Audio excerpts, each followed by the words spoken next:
Oke, kita lanjut di nomor yang pertama. Dan sebutkan jawabannya untuk nomor pertama.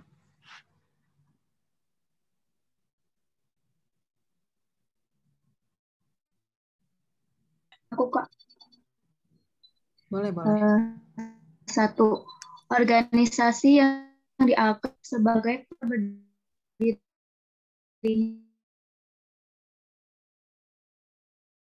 organisasi Pancasila. Pasti tahu ya kalau ini kayaknya kalian. Ya, benar jawabannya Budi Utomo. Alasannya kenapa nggak? Ada yang bisa menerangkan? Sharing-sharing aja di sini.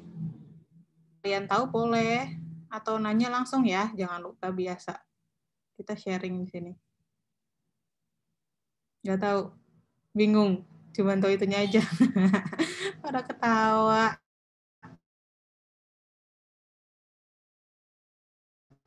Oke. Nanti kami bilang keluar dari organisasi-organisasi lainnya. Dibilang karena pertama muncul di Indonesia, dan kebetulan organisasi inilah yang sekarang dari jadinya itu dijadikan sebagai kebangkitan dari nasional sendiri. Kenapa Budi Utomo? Karena Budi Utomo ini munculnya itu di sekitar tahun 1908, sedangkan untuk yang sisa-sisanya ini kebanyakan itu terbentuk setelah di tahun 1911-an lah, sekitar belasan gitu biasanya.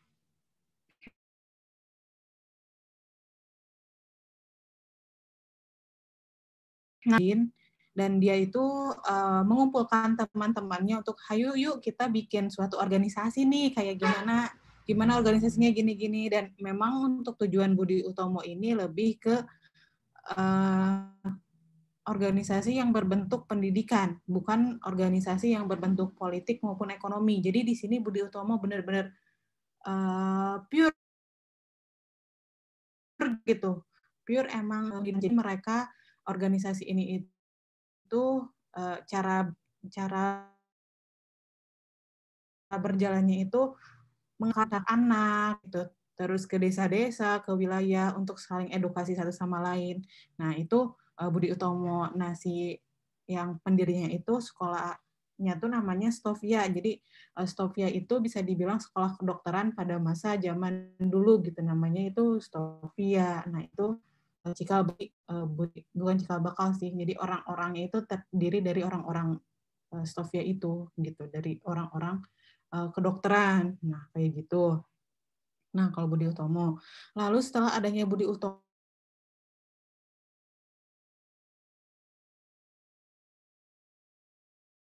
ternyata setelah Budi Utomo itu ada Sekat dulu kalau nggak salah. Baru Indes Partage, terus Perhimpunan Indonesia, terus Partai Nasional Indonesia, terus nanti ada lagi namanya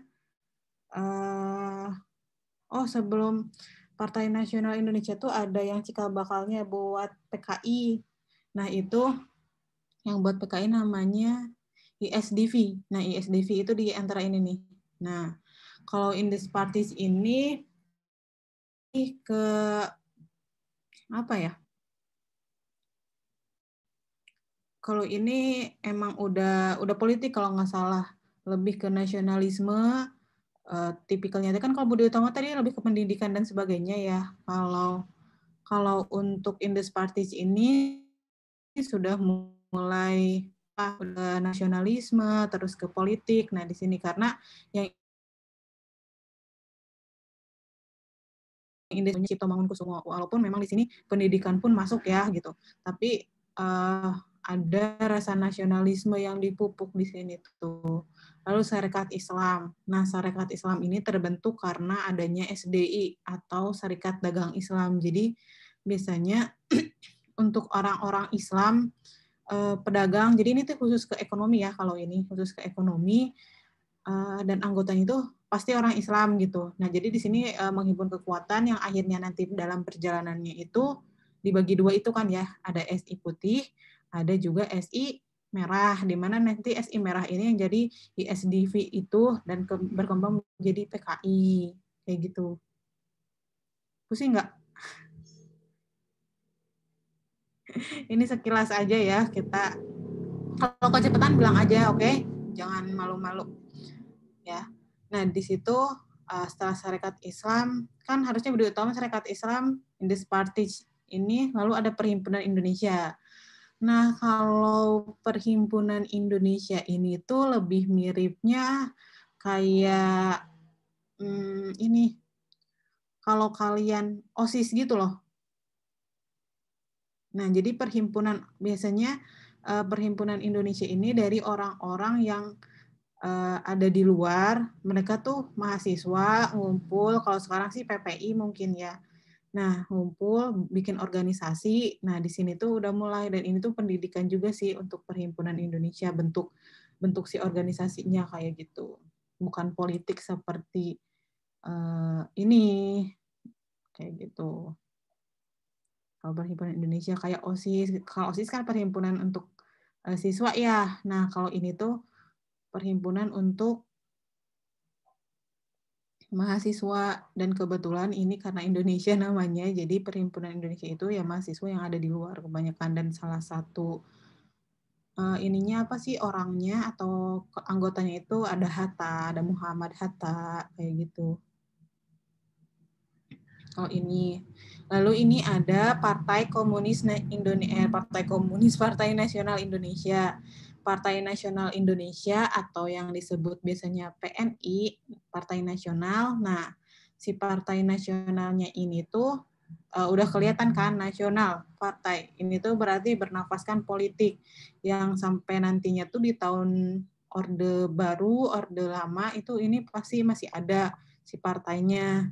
Dan partai ini tuh sempat bisa dibilang saat itu sempat dijadikan partai terlarang juga, karena mungkin di sini bisa dibilang sangat menentang keberadaan Belanda.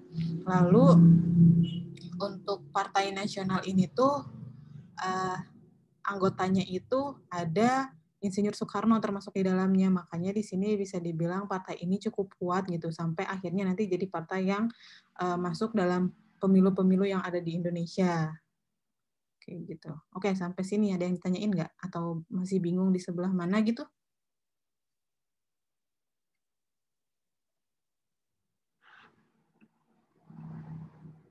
Jelas ya berarti kalau kayak gitu. Ini mukanya bingung nih. Jelas, Bu. Jelas. Oke. Kalau nggak ngerti bilang aja ya, jangan malu-malu, oke? Kita lanjut kayaknya ke yang kedua. Ada yang mau baca? Biar nggak ngantuk. Masih pagi loh, semangat loh.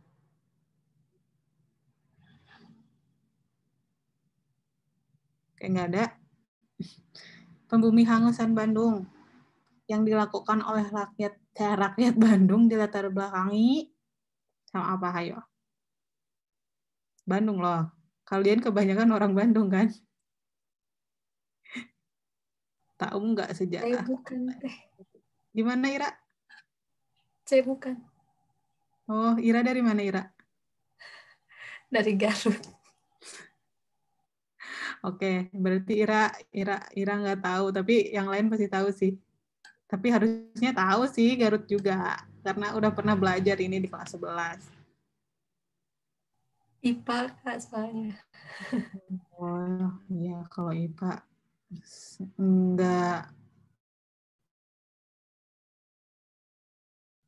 enggak banyak sih. Ya tahu ya. Oke, Bumi Hangusan Bandung, atau kalian pasti familiar dengan kata atau peristiwa Bandung Lautan Api.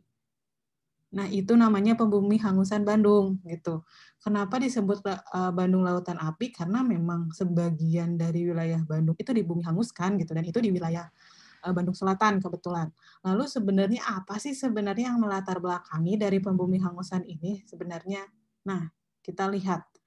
Pertama, apakah menolak kependudukan Bandung oleh Belanda, atau menolak kependudukan Bandung oleh Nika, atau menolak kependudukan Bandung oleh Nika dan sekutu, atau menolak kependudukan Nika dan Belanda di Bandung? Menurut kalian itu kira-kira apa? Saat itu Bandung sedang apa? Ini kalau dari pembabakan sejarah bisa masuk dalam pembabakan upaya mempertahankan Indonesia saat itu.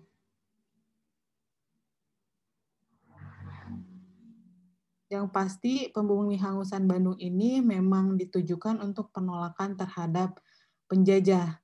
Nah, si penjajahnya ini ingin menguasai Bandung saat itu. Walau pertamanya itu gara-gara mereka mengultimatum awalnya, tapi memang tidak terlalu digubris sama si pemerintahan Bandung. Lalu kedua kalinya mereka juga masih mengultimatum dan akhirnya orang-orang Bandung atau kelompok-kelompok yang di Bandung itu inisiatif gitu loh buat ngebumi hanguskan Bandung itu gitu kayak gimana. Nah, si pembumi hangusannya itu akhirnya ditentukan oke lah kita di Bandung Selatan aja. Kalian tahu kan Bandung Selatan daerah mana? Nggak tahu juga. Orang Bandung.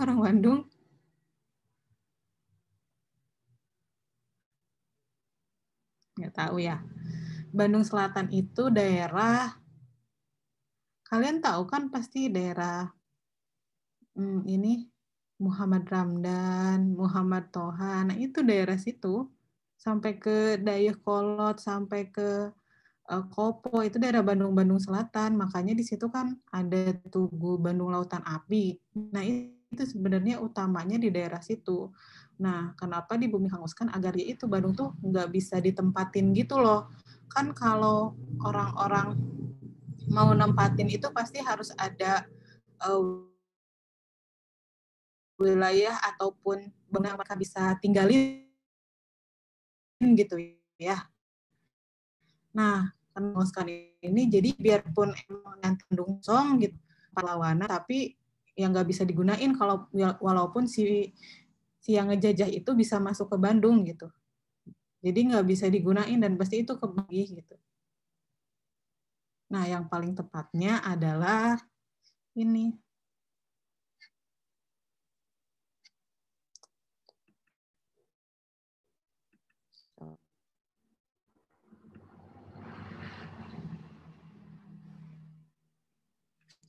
Nikah oleh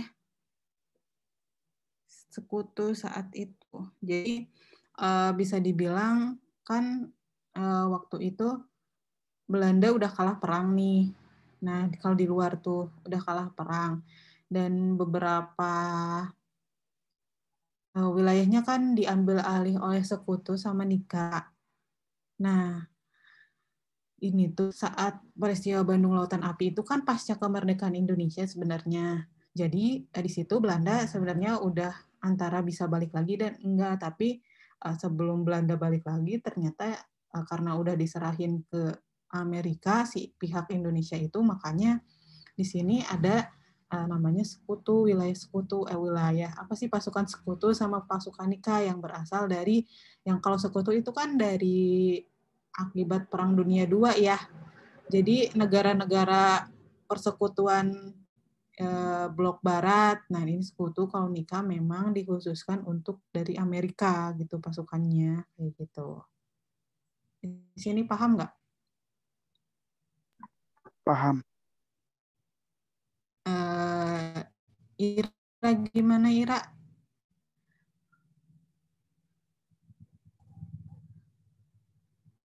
Insya Allah paham. Insya Allah. Kalau bingung, kan ini karena biasanya memang kebanyakan yang detail banget kayak anak-anak IPS. Jadi kalau yang tadinya dari anak IPA,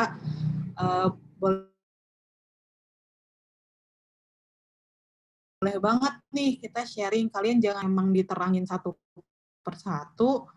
Untuk sejarah itu benar-benar luas banget gitu, nggak mungkin mencangkup waktu yang sedikit. Jadi, baiknya memang kalau itu waktunya cukup banyak, sedangkan kalian UTBK sedikit lagi kan, jadi makanya kita lebih enaknya di sini gitu pakai pembahasan lah, terus atau kalian nanti dikasih soal sama pihak diskusi juga gitu, dari mana itu lebih enak sebenarnya gitu, kita sama-sama enak, kalian juga nggak pusing-pusing amat gitu. Oke, lanjut ke nomor 3. Penyebab peristiwa perobekan bendera yang terjadi di Surabaya adalah D. apa, Nova? D, Bu. D. Ya, jawabannya adalah D. Jadi saat itu kalian pasti tahu lah, kayaknya karena peristiwa ini tuh cukup apa ya, bisa dibilang sangat familiar lah, dan emang benar-benar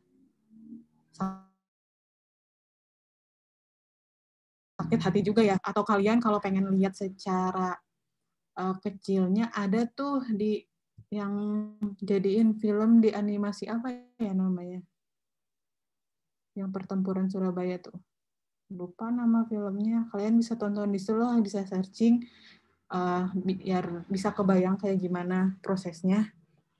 Nah, jadi si perobekan bendera ini terjadi di Hotel Yamato.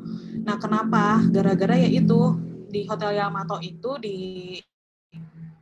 dikibarkan bendera merah, putih, sama biru, dan itu ya ini kan wilayah Indonesia gitu ya, bisa dibilang kenapa harus bendera merah, putih, biru gitu. Makanya banyak orang yang berontak saat itu. Hingga akhirnya ada satu orang naik dan akhirnya merobek dari walaupun sebelumnya sebenarnya masih ada kejahatan senjata merah, putih, biru itu gitu, ini tuh akhirnya tapi bisa dirobek. Ternyata peristiwa perobekan bendera ini tuh sebenarnya bukan terjadi di Surabaya aja, tetapi terjadi di wilayah-wilayah lainnya juga. Kayak di Bandung juga pernah, di yang Merdeka, di Gedung Merdeka juga pernah. Cuman memang peristiwanya tidak seheroik atau tidak separah yang di Surabaya, yang sampai baku tembak sih ada, cuman nggak separah Surabaya. Terus di Manado juga ada, terus di mana lagi ya? Satunya tuh bukan Aceh. Ada satunya di luar Jawa, lupa di daerah mana. Itu juga ada perobekan bendera merah, putih, biru gitu. Makanya di sini di Surabaya itu karena yang cukup banyak, jadi memang terkenal gitu di Surabaya kayak gitu. Kalau untuk menggulingkan pemerintah kolonial enggak, karena ini sebenarnya udah dalam kondisi merdeka. Lalu respon rakyat kepada kependudukan Belanda di Indonesia enggak juga, karena sebenarnya udah nggak kependudukan, ini udah Indonesia udah diambil alih sama sekutu, sama nikah. Walaupun memang masih ada Belanda juga, lalu ketidaksetujuan akan keputusan pemerintah enggak, karena pemerintah kan emang udah harusnya Indonesia ya. Terus ketidaksenangan pemerintah akan pemerintahan Belanda. Enggak juga ini, ya memang enggak suka sih, tapi bukan jadi faktor utama gitu untuk peristiwa si perobekan di Surabaya ini. Oke, ada yang ditanyain nggak sampai sini? Enggak juga ya kayaknya. Bingung jadi pusing apa gimana? Oke, kita lanjut ke nomor 4 ya. Kalau kecepatan bilang, alasan kenapa si BPUPKI ini dibubarkan lalu digantikan oleh PPKI.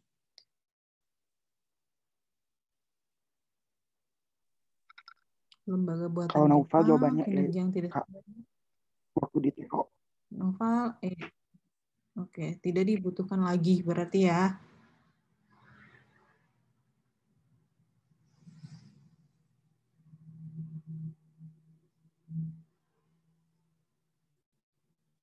Hampir benar ini deh.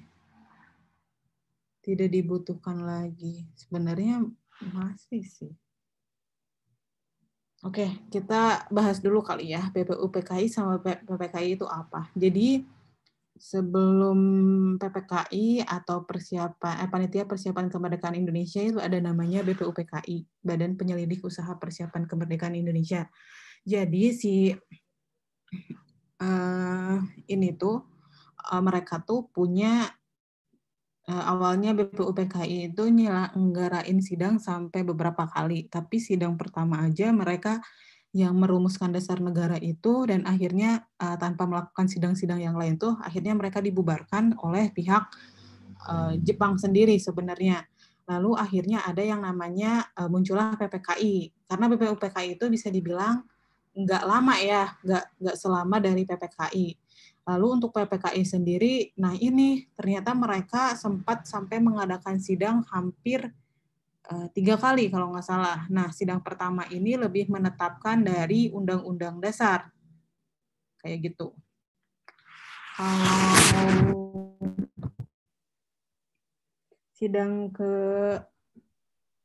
sidang pertama itu selain Undang-Undang Dasar ternyata ada lagi dari Komite Nasional. Jadi Komite Nasional ini bisa dibilang kan kalau suatu negara selain dari presiden pasti ada staf pembantunya ya, atau untuk sekarang tuh selain staf itu ada MPR. Nah, Komite Nasional ini mirip-mirip MPR kayak gitu, karena MPR belum bisa direalisasikan saat itu gitu. Jadi udah kita bikin Komite Nasional aja dulu gitu. Nah, sebelum itu. Nah, itu dibikin di sidang PPKI 1.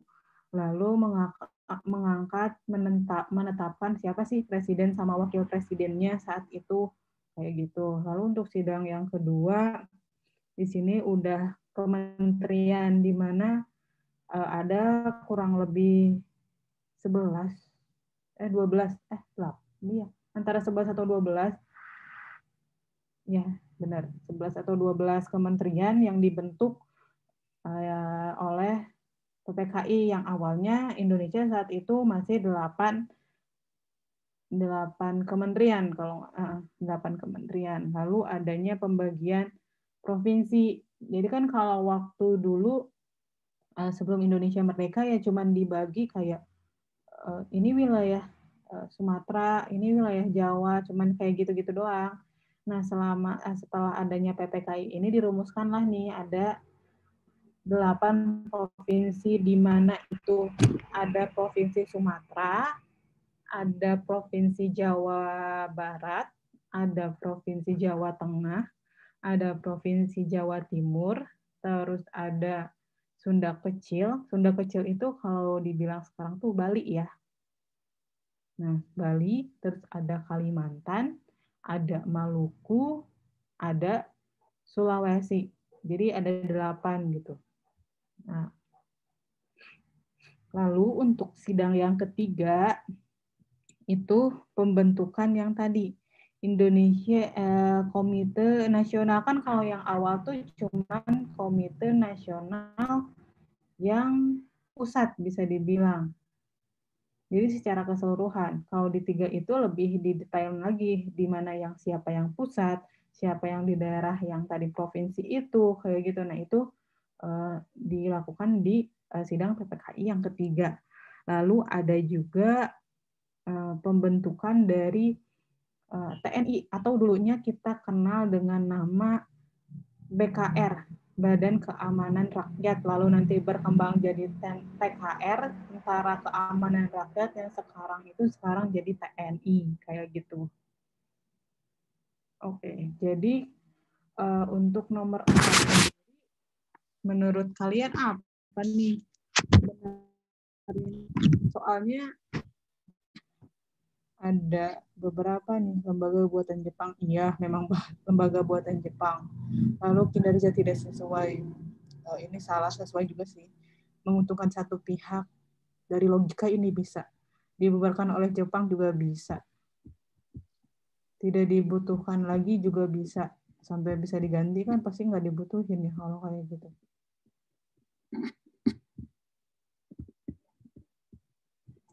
Menurut kalian apa nih? Ada referensi katanya lembaga buatan Jepang, Kak.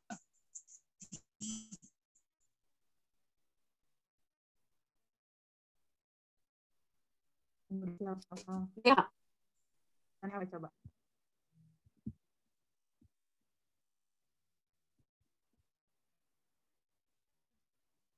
Apa? Yang D. Yang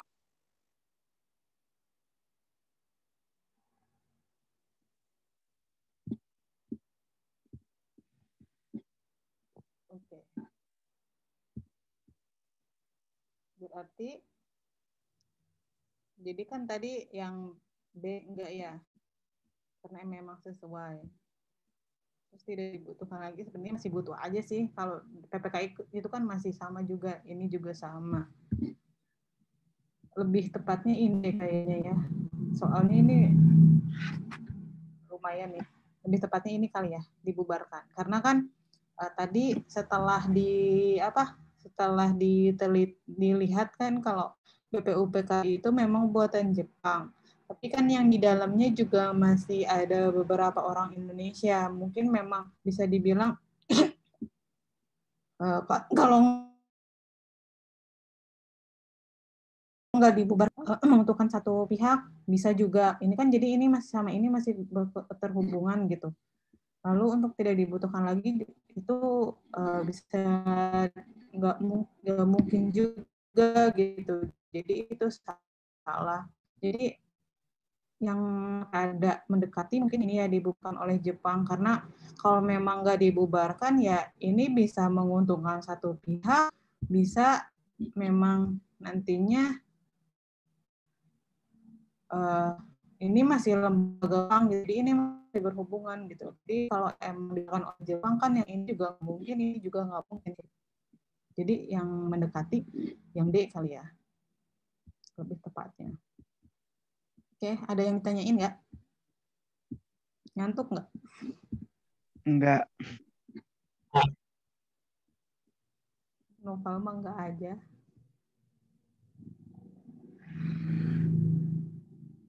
Oke, kita lanjut nih. Lanjut ya, yang nomor 5 tadi udah disebutin. Hasil rapat dari sidang PPKI. Wah, sidang PPKI yang keberapa ini? Ya, tadi kan sidang PPKI yang pertama. Berarti tentang PPKI yang pertama tentang pengesahan undang-undang. Berarti ini benar. Terus dasar negara mah enggak ya, ini BPUPKI. Piagam Jakarta enggak. Kesepakatan Soeharto iya. Rumusan lambang negara enggak. Jadi ini ada 2 loh.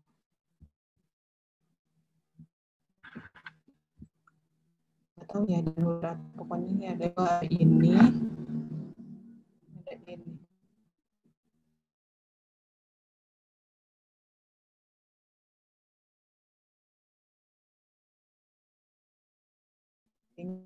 Aku ditanyain kali ya untuk nomor 5.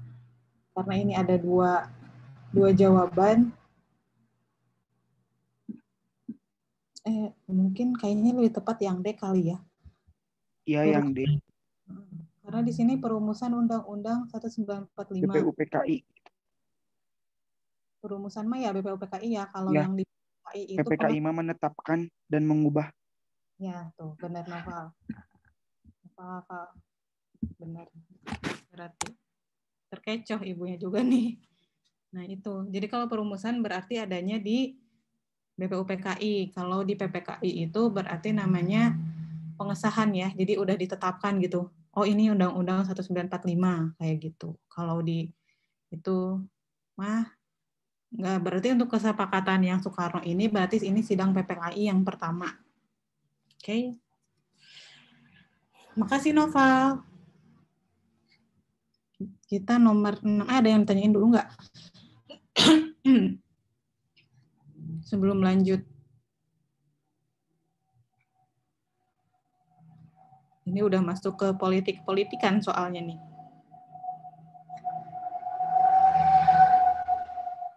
Oke, kita ke nomor 6, di mana ada hal yang menjadi tujuan, yang bukan menjadi tujuan dalam konferensi Asia Afrika di Bandung.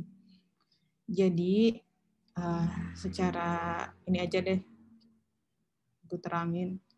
Konferensi Asia Afrika itu kan sebenarnya terjadi di tahun 55, tepatnya di tanggal 23 April, dan kebetulan dilaksanakannya di Bandung. Otomatis inilah yang membuat Bandung terkenal saat itu. Nah, si KAA ini tuh sebenarnya dilatar belakangi karena memang adanya kelahiran 2 blok yang menjadikan karena 2 blok ini tuh ingin punya wilayah yang atau koloni-koloni lainnya gitu. Makanya si dua blok ini tuh terus melakukan invasi ke berbagai daerah, terutama ke wilayah atau negara-negara yang baru merdeka, termasuk untuk Indonesia sendiri kayak gitu. Nah, diawali itu karena sebenarnya jadi sebelum KAA itu ada beberapa pertemuan yang dilakukan oleh beberapa perwakilan negara, salah satunya Indonesia. Itu ada pertama kali itu di Kolombo yang menetapkan bahwa oh iya yuk kita bikin konferensi yuk buat negara-negara di Asia sama Afrika yang baru merdeka, yuk kita bikin konferensi. Nah itu mulainya ada di Kolombo.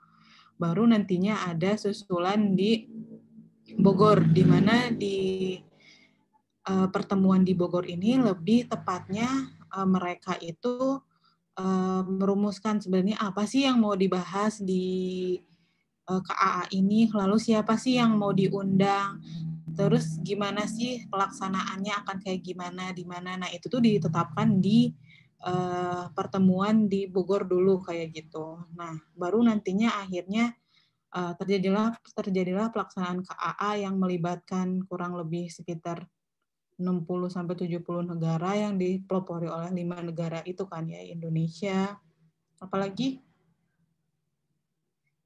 Indonesia, Sri Lanka, India,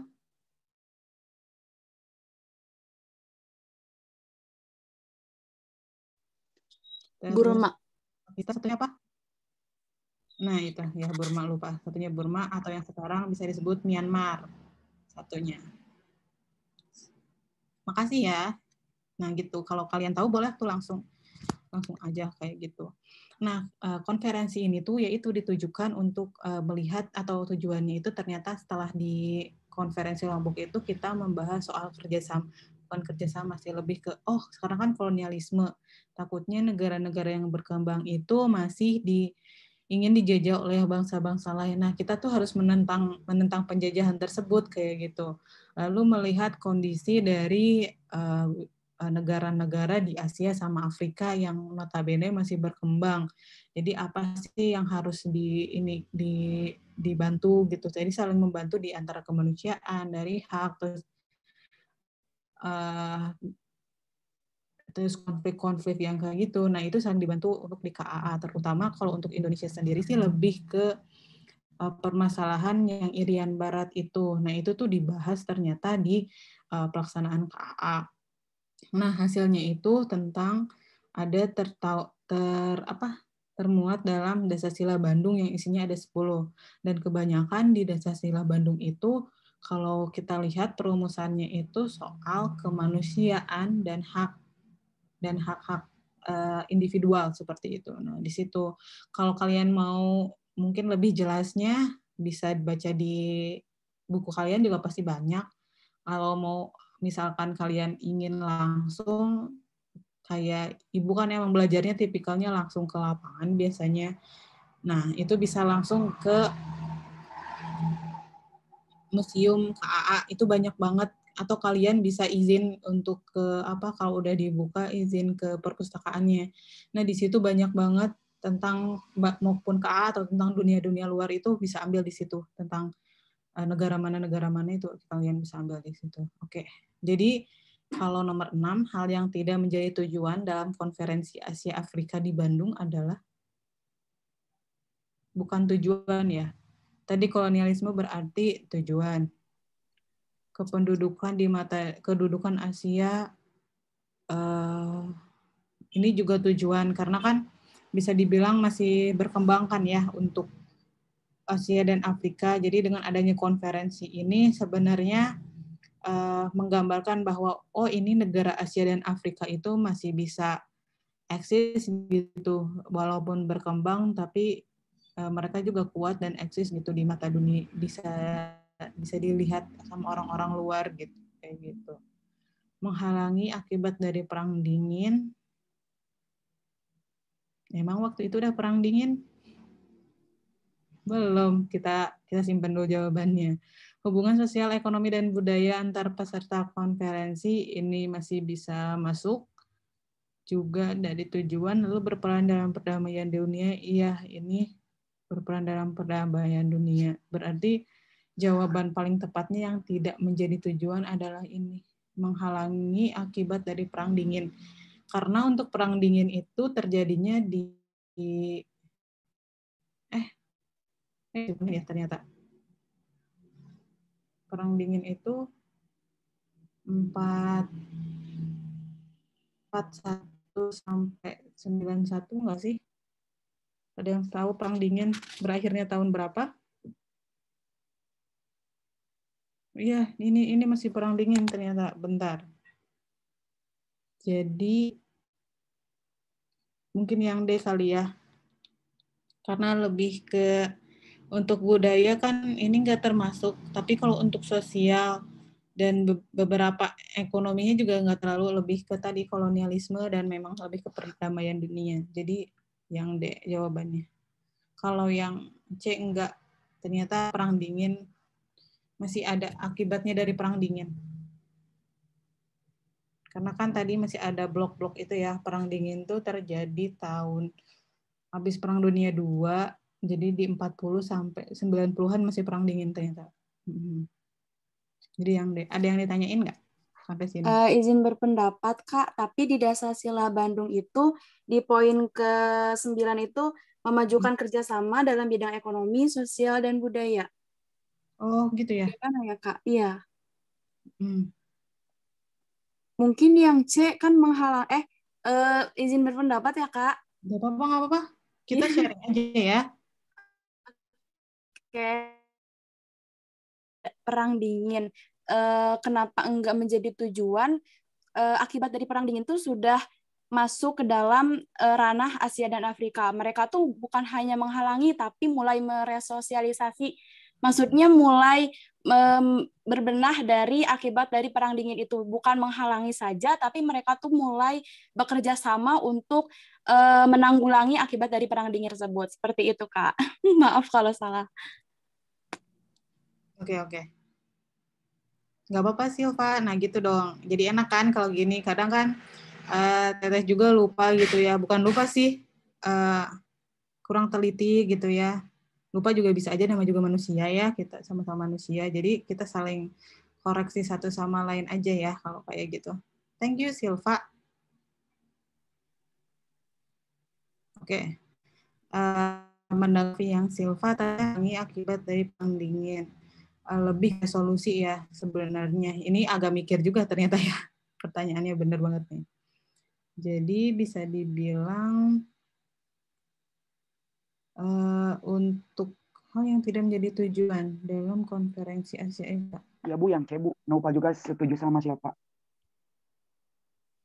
Nova, oke. Jadi yang C menghalangi akibat. Karena kalau yang C masuknya ke latar belakang Bu. Nah iya, karena kan perang dingin masih berlangsung ya saat itu sebenarnya. Jadi sebenarnya belum tahu dari segi akibatnya kayak gimana kan. Akibatnya tuh lebih ke nanti jadi tahun 90-an berarti kan akibatnya. Jadi benar tadi yang C. Benar Silva sama Nova. Ada yang lain mau sharing lagi nih? Soalnya Ibu nggak ngecek Dasar-Sila Bandung ya, nggak hafal juga.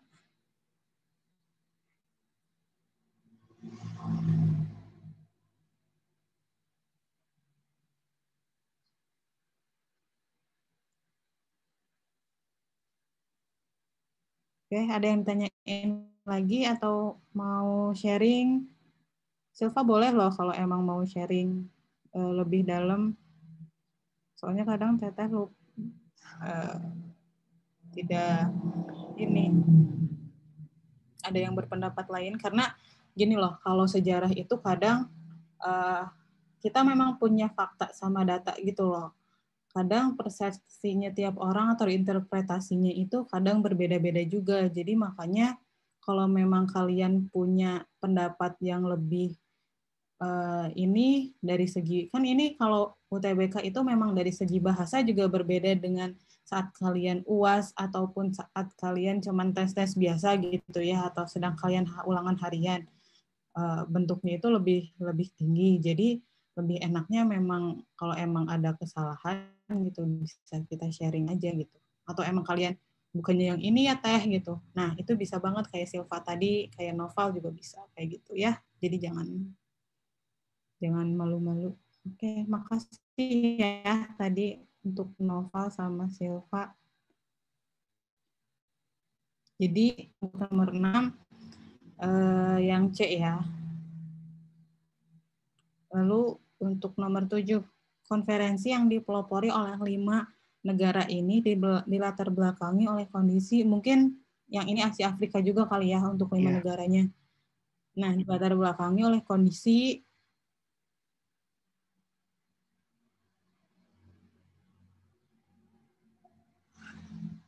ada yang tahu? Ada yang mau jawab? Kolonialisme. Ya benar, Ya. Pak. Kolonialisme kan tadi emang kebanyakan tujuannya gara-gara kolonialisme sebenarnya yang memang masih ada itu untuk Asia sama Afrika, masih banyak. Bahkan kalau kalian lihat untuk sekarang pun sebenarnya masih bisa dibilang kolonialisme itu ada. Tapi bentuknya lebih ke neokolonialisme kali ya. Jadi lebih ke ekonomi, penjajahannya bukan secara terbuka kayak dulu. Kayak gitu. Makanya dilatar belakangi oleh kolonialisme di sini. Ya paham mungkin tadi juga ya, udah kelihatan dah yang ini mah nggak terlalu membingungkan. Lalu untuk alasan dikeluarkannya surat perintah 11 Maret atau yang kalian kenal dengan Super Semar. Ada yang tahu? Situasi negara darurat, Kak. Iya, benar. Siapa ini? Oke, jadi untuk peristiwa Super Semar ataupun 11 Maret itu, jadi kondisi saat itu kan pasca dari gerakan G30S. Jadi masih banyak orang-orang yang percaya dan tidak percaya pertama akan pemerintah maupun akan orang satu sama lain. Makanya di situ kondisi itu benar-benar kacau gitu. Dan di situ sebenarnya untuk surat perintah 11 Maret ini masih ada beberapa versi. Jadi sama kayak peristiwa G30S di mana banyak banget tuh versinya gitu. Di surat perintah pun ini ada beberapa versi karena walaupun memang ada sih suratnya gitu, tapi seperti masih dalam tanda tanya gitu loh. Jadi apakah memang ini Soeharto yang mengintervensi si Soekarno gitu ataupun memang si Soekarno memang asli dengan mengeluarkan si surat ini. Nah itu masih sebenarnya masih dalam tanda tanya. Tapi yang pasti memang situasi negara saat itu masih darurat gitu karena yang tadi gerakan G30S masih melakukan pembantaian mana-mana, terus kepercayaan orang ataupun masyarakat rakyat itu sama antar orang ataupun pada pemerintah, kondisi ekonomi makin kacau. Nah di sini tuh makanya awalnya memang tujuannya bagus ya dari surat perintah ini tuh untuk menstabilkan keadaan saat itu, tapi akhirnya inilah yang membawa Soeharto menjadi seorang presiden ternyata kayak gitu. Nah, untuk versinya itu yang versi pertama itu bilang kalau saat itu memang di Indonesia itu lagi atau di istana ada orang yang menyusup gitu. Nah, itu versi pertama. Yang kedua itu kayaknya yaitu karena di luar ada si pembantaian ini gerakan-gerakan itulah. Jadi masih kayak gitu, nggak versi latar belakang dikeluarkannya itu masih banyak banget sebenarnya. Tapi yang pasti emang situasi saat itu benar-benar darurat banget gitu. Kalau ceritanya itu masih gantung. Oke, sampai sini ada yang tanyain nggak?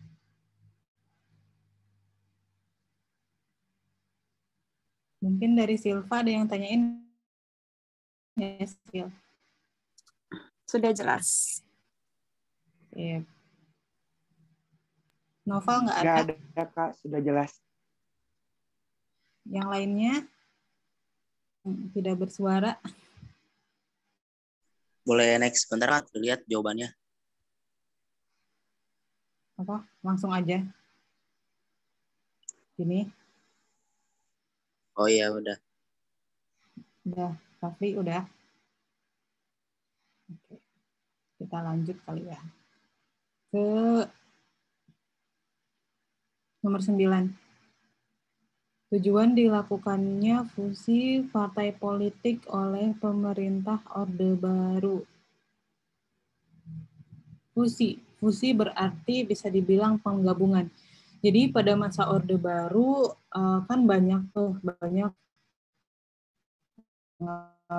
kebijakan dikeluarkan oleh pemerintah. Salah satunya adalah fusi. Terus ada dua fungsi ABRI sebenarnya.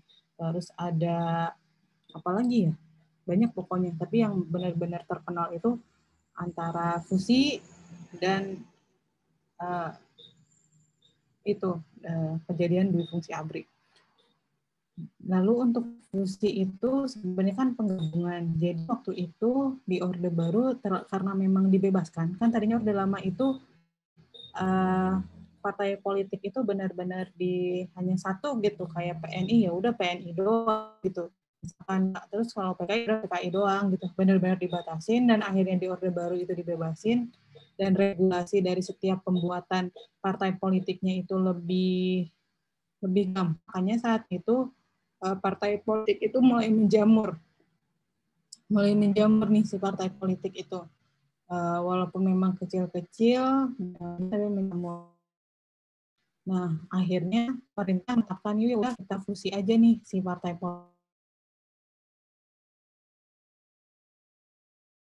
politik. Kenapa? Gara-gara itu partai politiknya itu selalu paling tinggi posisinya.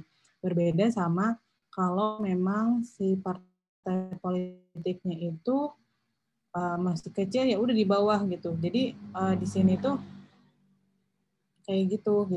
Dan selain itu ternyata ada tujuan politiknya juga. Jadi untuk menghindari kemenangan yang terus-menerus dilakukan oleh Golkar saat itu. Jadi Golkar itu kan golongan karya gitu. Nah itu tuh bisa dibilang beda dengan partai politik yang lain. Jadi di sini tuh sistem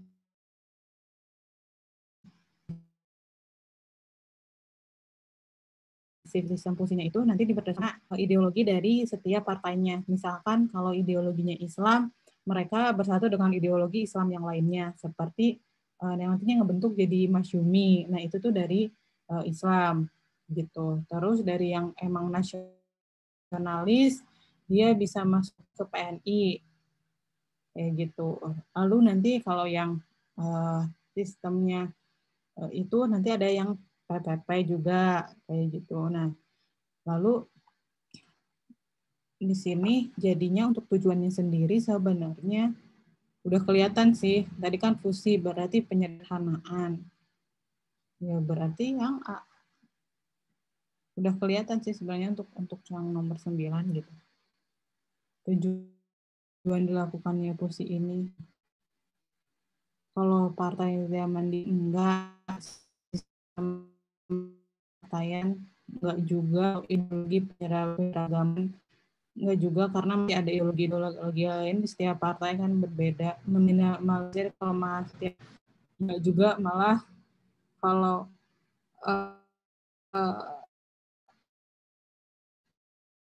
partai itu sebenarnya sampai sekarang itu masih mengikut gitu. Jadi memang kalau untuk kelemahan sih bukan untuk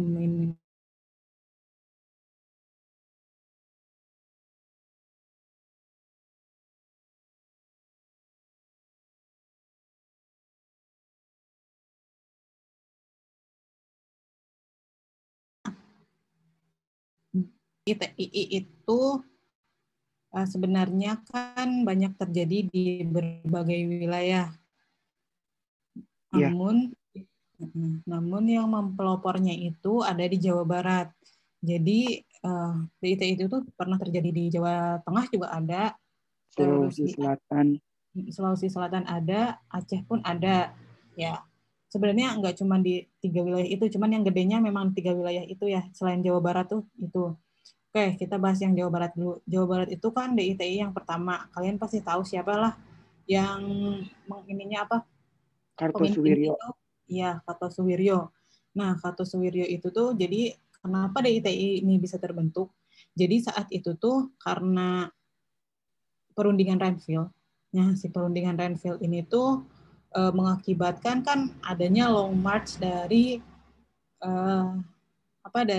tentara-tentaranya itu long march dari tentara Siliwangi itu berarti dari Bandung ke daerah Jogja saat itu, karena kan memang salah satu perjanjiannya seperti itu di Renville itu.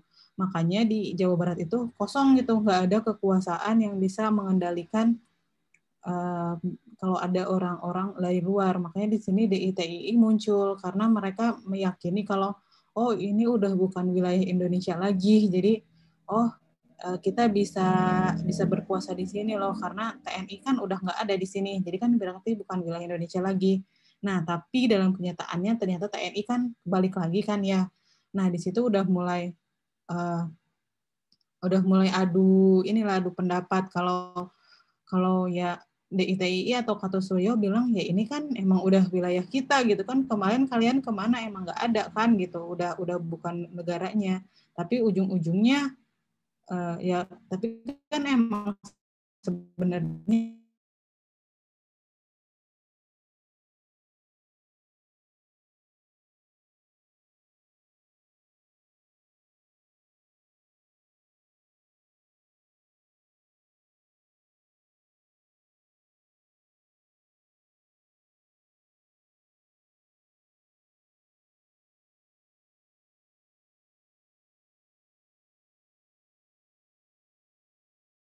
apa sih ya yang mengakhiri DITI di suatu di pernah, di Tasik juga pernah, di Garut juga pernah.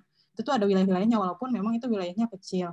Nah, operasi yang digandungin sama DITI itu namanya operasi Pagar Betis. Nah, itu yang terkenal. Dan Operasi operasi Pagar Betis. Baratayuda. Dan Baratayuda ya, Kak. Tapi yang paling paling berefektifnya itu yang si Pagar Betis itu gitu.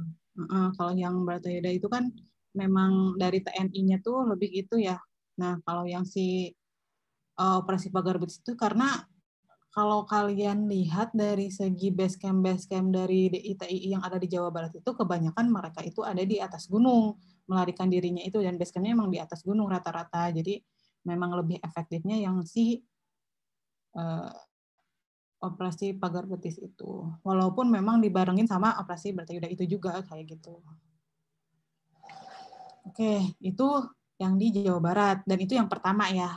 Nanti disusul dengan adanya DITI di Jawa Timur. Nah, Jawa Tengah dulu.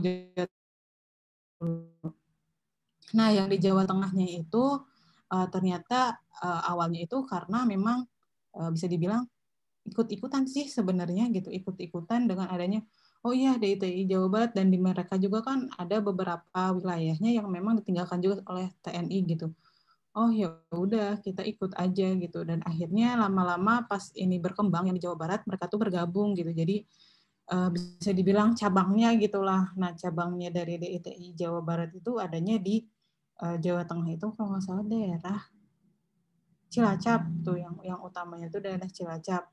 Tapi ternyata DITI yang di Jawa Tengah itu akhirnya bubar dengan sendirinya karena orang-orang yang si kelompoknya itu tidak sekuat dengan DITI yang di Jawa Barat gitu. Jadi mereka lama-lama bubar dengan sendirinya tanpa harus TNI banyak melakukan operasi gabungan seperti tadi ya, Baratayuda maupun operasi Pagar Betis itu. Walaupun memang pernah terjadi baku hantam atau kayak gitu pernah pasti. Cuman memang akhirnya bubar dengan sendirinya.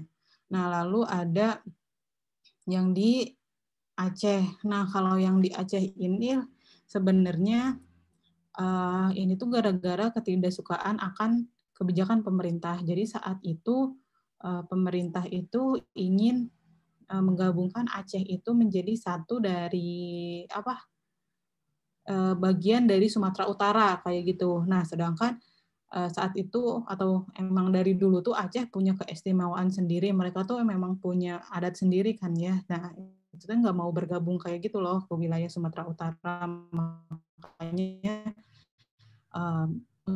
untuk apa ya, respon akan pemerintah akhirnya dia mendirikan di ITII seperti itu. Walaupun di dalamnya ternyata banyaknya ulama-ulama kayak gitu. Nah, berbeda dengan yang di Sulawesi. Kalau yang di Sulawesi ini tuh gara-gara jadi waktu itu banyak mantan APRIS, kalau nggak salah mantan APRIS, Tentara Republik Indonesia Serikat, yang benar, yang nantinya itu tidak dimasukkan ke TNI saat itu. Jadi mereka tuh seperti kesel gitu loh. Nah, Memberontak.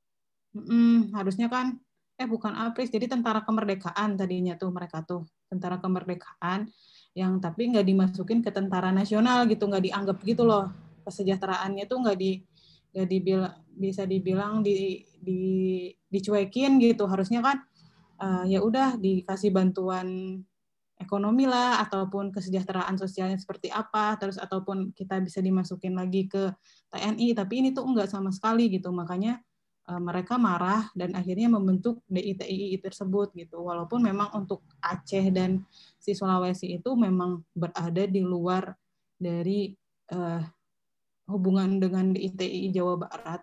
Nah, kayak gitu. Jadi untuk yang membedakan DITII Jawa Barat dengan DITII lainnya adalah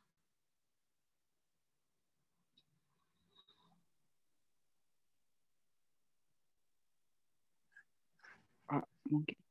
iya. Karena untuk wilayah lain kan tadi disebutin ya. Iya. Lebih banyaknya emang kepentingan, bukan emang gara-gara cuman ngikutin atau emang kepentingan. Kan kebanyakan bukan emang sama gitu gara-gara ingin mendirikan negara sendiri gitu atau dengan perjanjian Renville gitu. Enggak gitu, bukan gitu. Oke, di sini paham ya?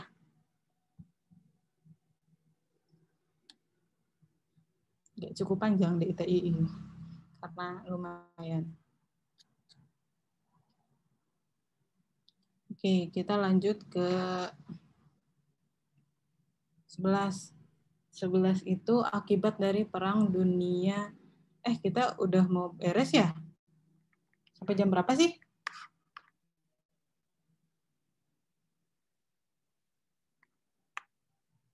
Bentar. Kita cek.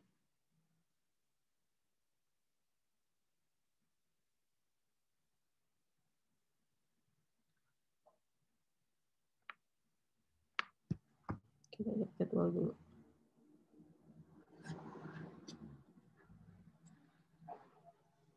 Pas sampai jam 10 sih? Kalian tahu jadwalnya nggak?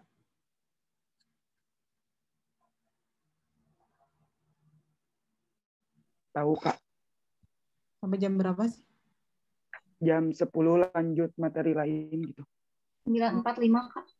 9.45 ya? Berarti masih ada bentar lagi berarti ya. Oke. Sip. Berarti kita lanjut ke nomor 11. Sebagai akibat dari Perang Dunia II, adanya perjanjian. Salah satunya adalah antara sekutu dengan Hongaria, Finlandia, dan Bulgaria. Konsekuensinya adalah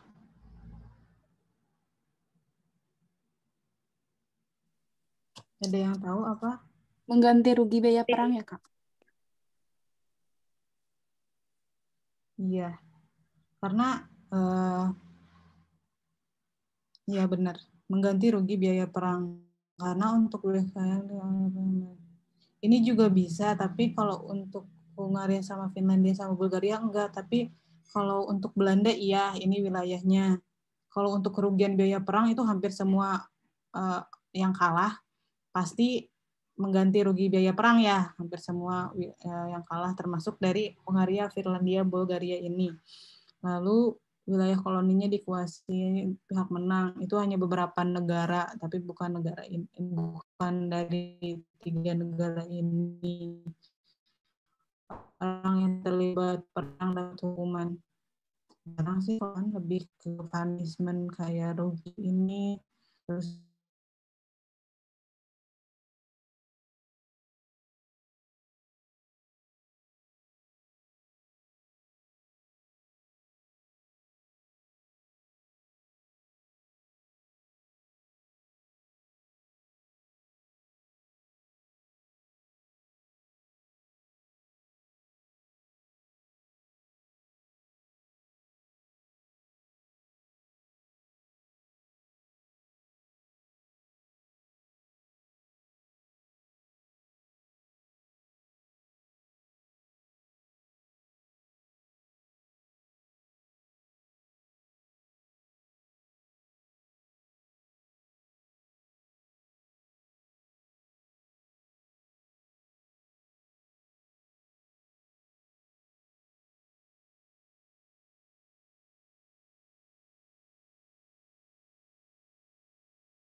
lebih detail tuh untuk sekutu sama Jerman perpisahan kota Berlin tuh. Jadi saat itu perpisahan kota Berlin tuh akibat dari kan Perang Dunia II. Jadi di sini adanya Jerman kan kalah perang nih. Nah di situ bikin kesepakatan tuh sama si sekutu tuh. Jadi mau gimana nih Jerman? Akhirnya Jerman menentukan untuk ya udah kita pisah aja. Di mana emang Jerman Timur itu memang saat itu juga dikuasain sama Uni Soviet saat itu, dan sekutu itu ya akhirnya menguasai si Jerman bagian barat kayak gitu. Jadi memang ini akibat dari perjanjian. Namun dalam perkembangannya dalam Perang Dingin itu akhirnya terjadi reunifikasi Jerman, di mana reunifikasi Jerman ini diakibatkan karena pertama keinginan dari kedua negaranya sendiri, lalu yang kedua ini reunifikasinya itu dikarenakan adanya paham baru yang masuk ke wilayah Jerman Timur, yaitu paham yang berasal dari Uni Soviet, yaitu Glasnost, di mana itu paham keterbukaan akan politik. Jadi udah mulai mengenal nama-namanya demokrasi kayak gitu. Terus adanya perestroika juga. Jadi di situ udah ada penanaman modal asing dan sebagainya, dan itulah yang menyebabkan kenapa akhirnya terjadi reunifikasi Jerman seperti itu. Oke, sampai sini ada yang ditanyain nggak? Untuk nomor ini nih. Ini makin ke sini ya tentang perang dunia yang gitu. Jadi cukup luas soalnya kalau untuk perang dunia sebenarnya untuk si materinya. Yang ditanyain? Enggak. Oke. Kita lanjut ke nomor 13. Nah, nomor 13 ini masih berhubungan dengan nomor 12 sebenarnya. Jadi, politik agresi militer Jerman ini itu terjadi di sekitar tahun 1930-an lah. Dan itu terjadi pada masa Jerman dikuasain oleh Hitler. Jadi, paham-paham Nazi itu sangat berkembang saat itu. Nah, ada yang namanya jadi si Nazi itu tuh bisa dibilang menganut ataupun bukan paham ya, mengikuti salah satu doktrin yang namanya Lebensraum. Doktrin ini. Nah, si doktrin ini tuh menginginkan bahwa ya dia tuh timbul karena memang sebagai ini dari yang teori ini. Pokoknya orang yang terkuat itu dia yang menang kayak gitu. Nah, si doktrin itu timbul dari teori tersebut. Nah, doktrin ini itu sebenarnya lebih tepatnya menggambarkan bahwa ya mereka itu ingin politiknya itu lebih terbuka, jadi ruang terbuka kalau nggak salah nama itu, ruang terbuka.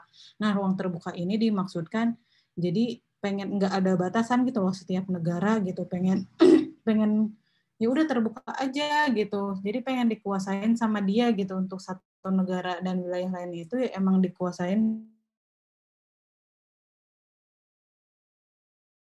sama dianya sendiri. Kayak Jerman itu dipegang oleh Nazi itu atau sama Hitler itu akhirnya merealisasikan dengan dia itu melihat kalau oh ya udah kita melakukan invasi aja nih ke berbagai daerah dengan cara orang-orang yang memang bukan dari ras kita, kita bantai aja saat itu. Nah, makanya disitulah udah mulai yang namanya pembantaian gitu, bukan cuma di Jerman saat itu. Jadi orang pertama kan terjadi di Jerman tuh pembantaiannya, yang orang-orang bukan sepaham sama dia ataupun bukan yang serasa sama dia, kan ras dia itu bisa dibilang bangsa Arya ya kayak gitu.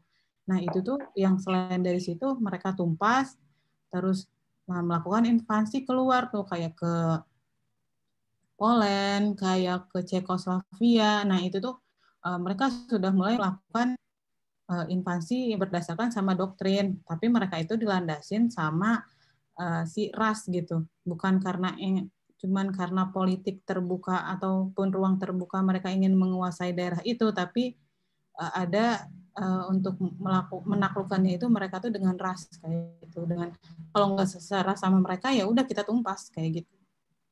Ngerti di sini?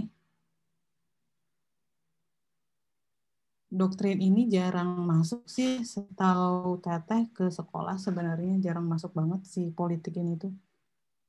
Karena mungkin terlalu tabu kali ya untuk kayak Hitler yang kayak gitu juga selama sekolah ataupun selama ya ngobrol-ngobrol gitu jarang banget di setiap buku juga gitu. Jadi pasti kalian bingung di sini. Ada yang ditanyain nggak di sini?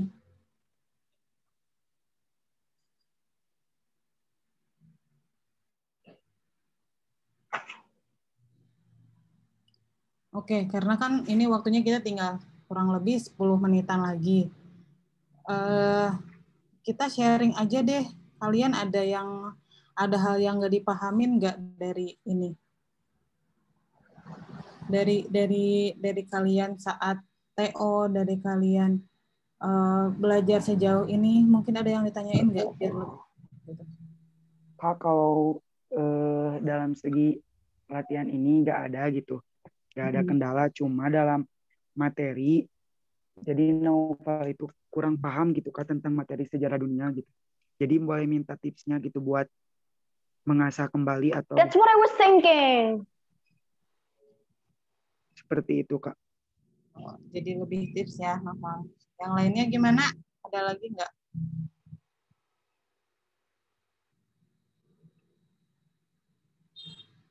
Oke. Untuk sejarah dunia sebenarnya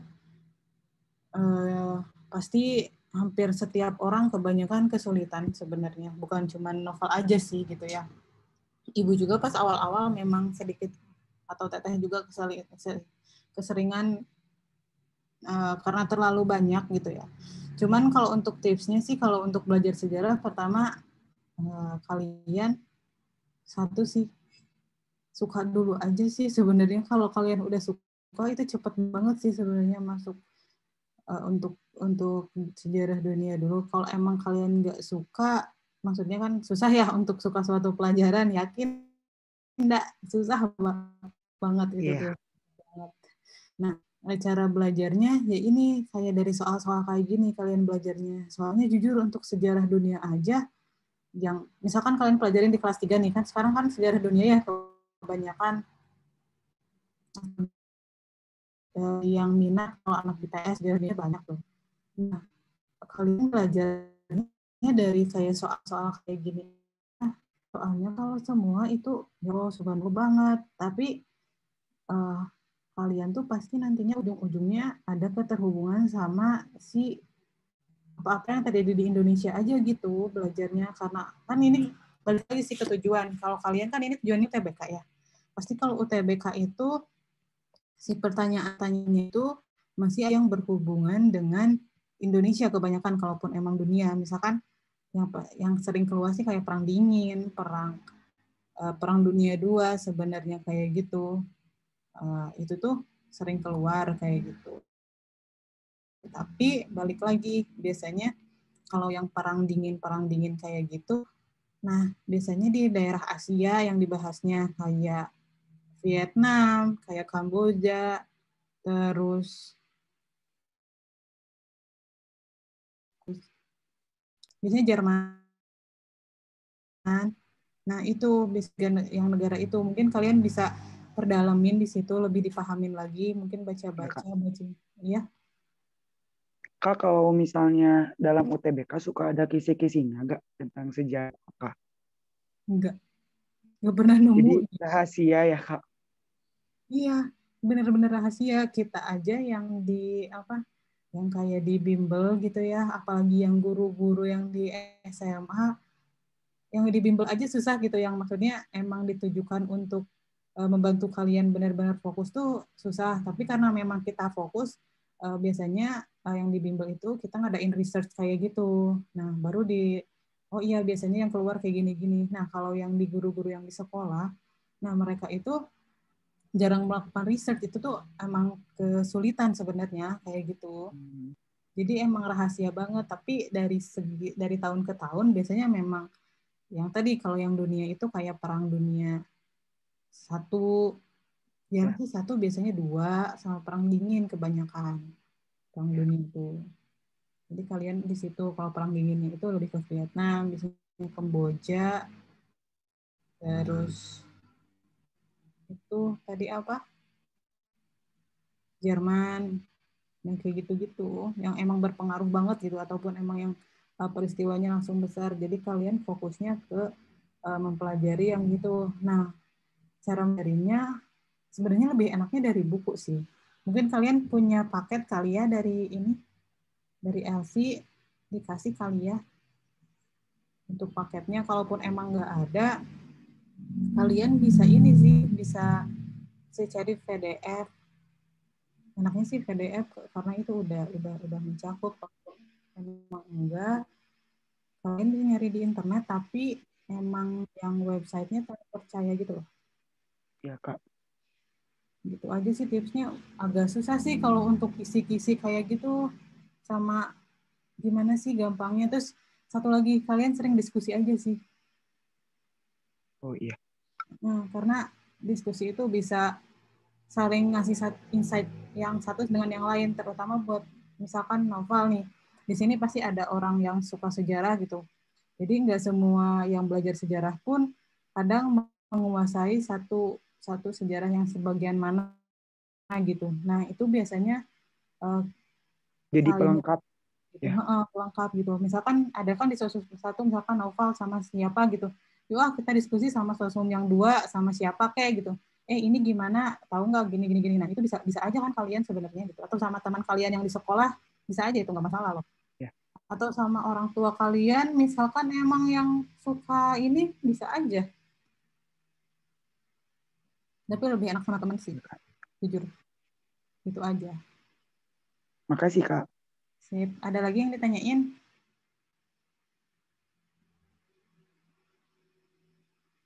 Soalnya kalau untuk soal-soal ini mah emang cuman mengenalkan kalian akan tipe soal ya, bukan emang oh ini bakalan keluar, enggak juga sih kayak gitu.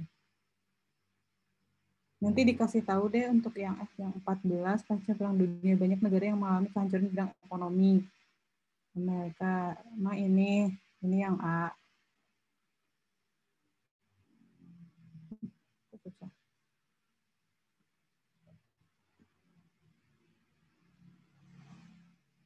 Ini yang A. Jawabannya. Terus dampak positif dari adanya perang dingin. Iptek. Karena mereka itu bisa menciptakan menggunakan pesawat yang sebagainya, itu udah mulai berkembangnya itu di masa perang dingin. walaupun memang pesawatnya tidak terlalu digunakan gitu untuk perang. Tapi emang berkembang pesawat tuh di masa-masa perang dingin. Lalu pembebasan Vietnam dari perang dingin didasari dengan adanya kesadaran nasionalisme, pelemahan pergerakan. Oke, ini tuh Vietnam yang nanti ujung-ujungnya jadi Vietnam itu negaranya komunis. Awalnya dibantu sama Amerika, tapi akhirnya Amerika mengalami kerugian. Jadi di sini pembebasannya itu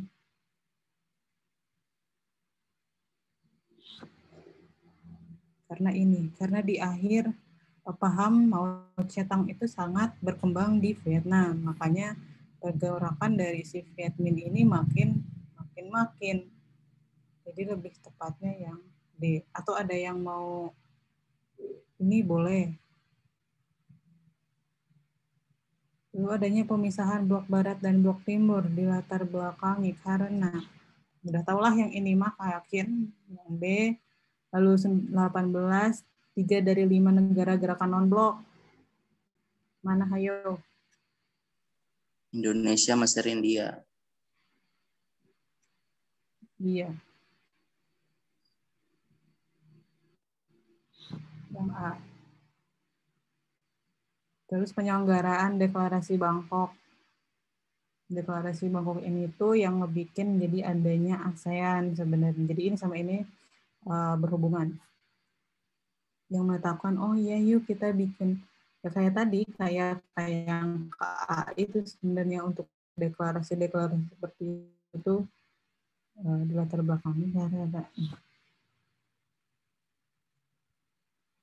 Tapi bukan kolonialisme, perdamaian mah iya, studi negara nggak terlalu dampak dari adanya perang dingin juga enggak, lebih ke emang ditujukan untuk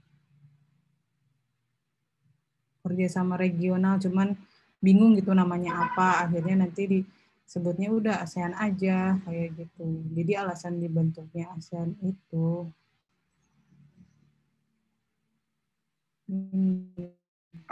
ya boleh. Novel kenapa? Enggak, Bu, jawabannya A, 20. Iya, emang Iya. kenapa? Salah ya? Enggak, betul. Kalau ASEAN mah gini. Nah, biasanya ada yang kayak gini juga nih, yang kelompok-kelompok. Tapi biasanya lebih banyak yang kelas 11 lah, materi-materi kelas 11 biasanya. Itu lebih banyak untuk UTBK. Oke, ada yang tanyain nggak nih sebelum kita tutup? Biar kalian bisa istirahat.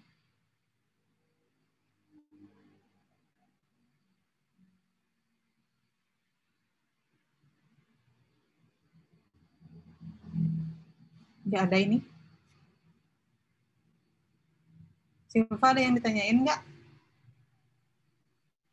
Nggak ada, Kak. Paling cuma mau nambahin dikit tadi tentang belajar sejarah dunia, boleh, Kak?